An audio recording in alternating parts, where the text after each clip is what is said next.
আসসালামু আলাইকুম।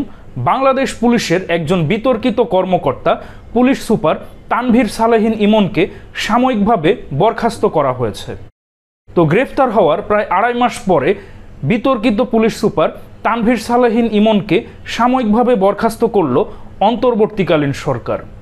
তো স্বরাষ্ট্র মন্ত্রণালয়ের জননিরাপত্তা বিভাগ পুলিশ এক শাখা থেকে একটি প্রজ্ঞাপনের মাধ্যমে এই বিতর্কিত এসপি তানভীর সালেহিন ইমনকে সাময়িকভাবে বরখাস্ত করা হলো।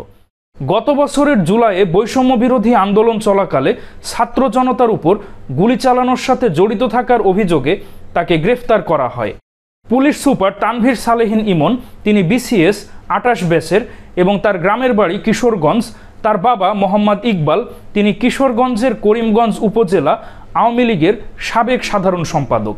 গত বছরের ১৯ জুলাই ছাত্র জনতার সেই বৈষম্য বিরোধী আন্দোলন চলাকালে বিকাল ৫টায় রাজধানীর নিউ মার্কেটের ১ নম্বর গেটের সামনে পুলিশ বাহিনীর গুলিতে নিহত হন ব্যবসায়ী আব্দুল ওয়াদুদ। ওই সময় পুলিশ সুপার তানভীর সালেহিন ইমন ঢাকা মহানগরী পুলিশ বা ডিএমপির উপকমিশনার ছিলেন।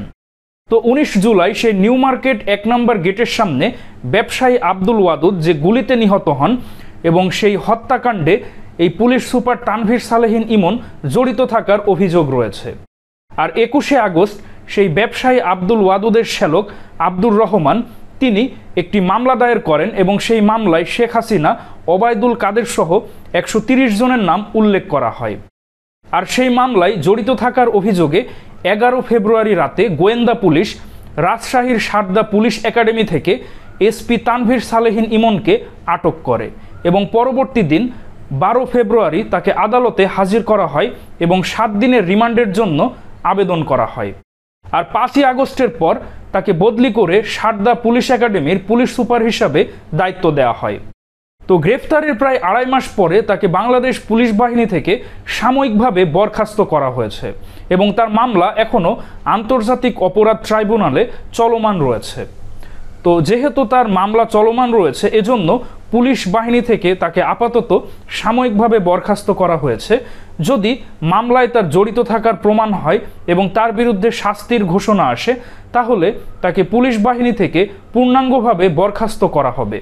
আর যেহেতু তিনি আপাতত সাময়িকভাবে বরখাস্ত হয়েছেন এজন্য রাজশাহী রেঞ্জ ডিআইজির কার্যালয়ে সংযুক্ত করা হয়েছে এবং বিধি মোতাবেক তিনি খোরপোশ ভাতা প্রাপ্ত হবেন।